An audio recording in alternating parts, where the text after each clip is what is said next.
Hey guys, Thetcglover here. I haven't made a video for a few days. I've just been busy doing stuff with university and everything. Today's video is going to be talking about Eradicator Epidemic virus. Out of all the cards I felt were side cards against Prophecy, I felt like this one was definitely the best. It was mainly because of the fact that it destroys rather than waits for your opponent to activate something. Like Notorious Beast, for example, they activate something, you have to destroy it, and they won't activate spells when you have Notorious Beast on the field. They'd much rather just save their resources for when they can use it. Eradicator Epidemic virus doesn't need that. It actually just tributes the monster, destroys all their stuff, and they have no say in it whatsoever. I went on Duel Network and I looked at 2500 attack points or higher dark monsters, Synchros, Xyz, whatever, and I just made a random list of cards which I feel are viable targets for Eradicator Epidemic virus's format.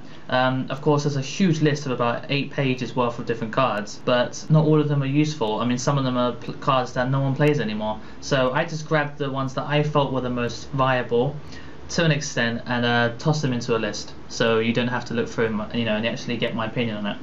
So yeah, obviously the first one is Evil Swarm Affion. Probably the most likely candidate for EEV, which I'll call it from now on. Yeah, you just summon it, search for an infection card, and tribute it off, pop all their spells, and that's that. And usually you can just make it with Rabbit, and it's pretty simple, pretty standard. Only costs you like 1 card to make it, and you don't lose any advantage doing so, and they lose a lot of advantage. Next up on the list is Chaos Hunter. I came across this card the other day. I used to have a few copies of it, but I got rid of them because it wasn't doing anything.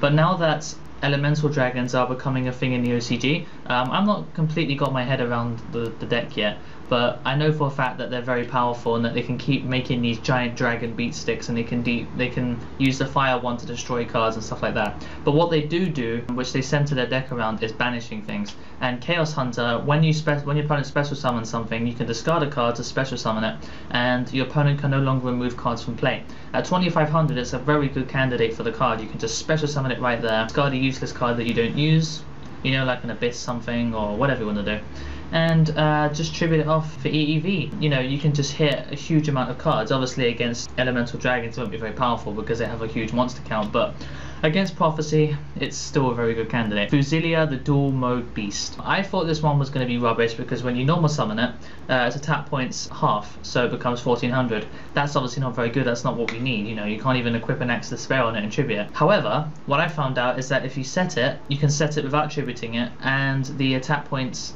and defense points don't change, so it's actually 2800 attack points while it's set. This also applies for Giant Kozaki, the level 4 monster that if you summon it, it destroys itself, and when it gets destroyed you lose 2500 points. However, you can just set it, tribute off like that, and there you go. Gauze and Jagodia. I group these two together because they're both hand traps. Obviously Gauze being the better one because Jagodia requires you to have 5 cards in hand, and obviously if you've got set cards and stuff like that, you're probably not going to have 5 cards in hand. But Jagodia is definitely a target. It's always been a good card, so it's not like you need to have that EEV on you to be able to use it. Obviously Gauze is the same thing, and realistically you have to have Gauze, you have to not destroy it, then you have to set EEV on your turn, set it, and then it gets a bit slow by that point. So there's a lot of wrong things that can happen that can destroy your setup. The next one is Adrius, Keeper of Armageddon. I did a video about this last time, about this one and Volcasaurus. Adrius, another thing is that it is a target, and you can pop something, use EEV, wait for them to try and destroy something, Adrius, and you can tribute it like that. Very, very easy. The next one is Dark Arm Dragon. Obviously used to be really popular in Telidad, still useful in certain decks like Black Wings, Chaos Dragons, stuff like that. You can just pop 3 things, tribute it off, make sure that they don't get any spells for the next few turns, and you're pretty much set to go. Just set loads of trap cards and you're good. Grapha, obviously that's only for Dark Worlds. Legendary 6 Samurai Shien, that's obviously for that deck as well. You can use it in TGs to an extent if you run TG Striker and Elder, but of course TG Striker is a 1, so it's not really a viable option. Malefic Stardust Dragon, of course you need to have a field spell on the field to use this, so for Dark World it adds some consistency if they want to use EEV, so they contribute Grapha if they haven't got Grapha set up already, which is possible. You can have Malefic Stardust Dragon to protect your field spell, but at the same time if they're going to go all out and Dark Hole you can just activate EEV. The last two is Red Eyes Darkness Metal Dragon. I did make a thing about this card saying that people whined about it. People still run the one-off in Chaos Dragons because you kind of have to. If things start to go bad, you can just tribute off and completely clean them out. And the last one is number 11 Big Eye. This card is insane. I can't believe it. It's like every time I've faced it, it's never been a problem for me, but the price of it is absolutely shooting up. Abyss Megalo and Abyss the level 7 Mermails.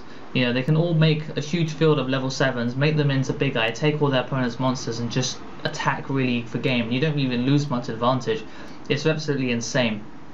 Mermail 11 Big Eye is actually a target for this card, and once you've taken their monster, you can tribute it off for EV, take all their stuff and just attack with all the monsters, you know, clear all their traps away and everything like that. Combine it with the ability to make Big Eye next format when Lord of Tachyon Galaxy comes out, because Mermails do get access to Shockmaster using the card that comes out in that set. Big Eye allows you to basically, you can just tribute it off and then you can just make a Shockmaster and basically shut off like 2 or 3 types of cards, which is pretty insane if you can pull it off.